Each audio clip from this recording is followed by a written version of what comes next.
In 2005, a video game beta tester was found dead in his childhood home along with his two roommates. The cause of death was unknown until a mysterious video game was found. Now, the scene of the crime was described as gruesome. The homeowner, a man named Loomis, was found hanging from his foyer. And elsewhere in the house, his two roommates, a young couple, were found slaughtered in their bedroom. They had no chance of survival.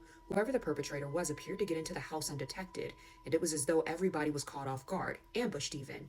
Yet, the case would remain cold. To make matters even worse, the bodies would continue to pile up. Months after the funeral, a collective of friends in celebration of Loomis's decided to get together to play a game. The game's name?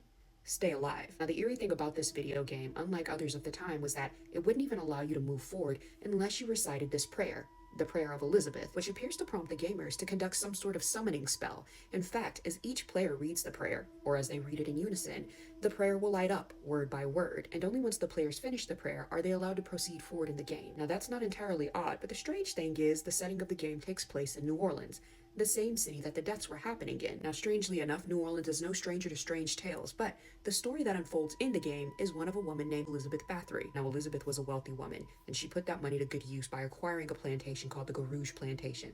This was a massive plantation. Think Oak Alley. I'll put the reference right behind me. Now, this plantation was then turned into a finishing school for young girls. And initially, Elizabeth had decent intentions, it would seem, on paper. However, the things she would end up doing to the girls who attended that finishing school were so disgusting and dehumanizing that they were struck from historical records. And after that, the story of Elizabeth Bathory became more myth and legend than truth. People had all but forgotten about her. However, her demise was mysterious and pretty unknown, and she seemed to just fade away with the history books. But that would be until fate forced the past and the future together. You see, Loomis's friends, those who had gathered to celebrate, managed to get their hands on that game. And after they read the prayer that appeared to summon some unknown evil, they would start to experience deaths in their own lives. The weirdest thing about it, though, is that the game they played appeared to play on its own, and the manner in which they died in the game, if they unfortunately met that fate, would be shockingly similar to the way they died in real life. For example, Loomis, the first victim of the game, innocently died in the game by a hanging. And again, once they found his body in real life, they found him strung up in the foyer. Just like his character here. His two roommates also met a similar fate. They had been slaughtered in the game.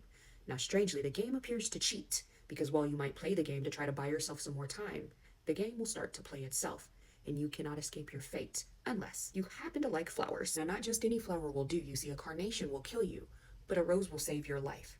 So if you happen to find yourself in the presence of roses, I would recommend picking up as many as possible. Long stem, short stem, it's irrelevant, so long as they're red. These can save your life from the game's antagonist, Elizabeth.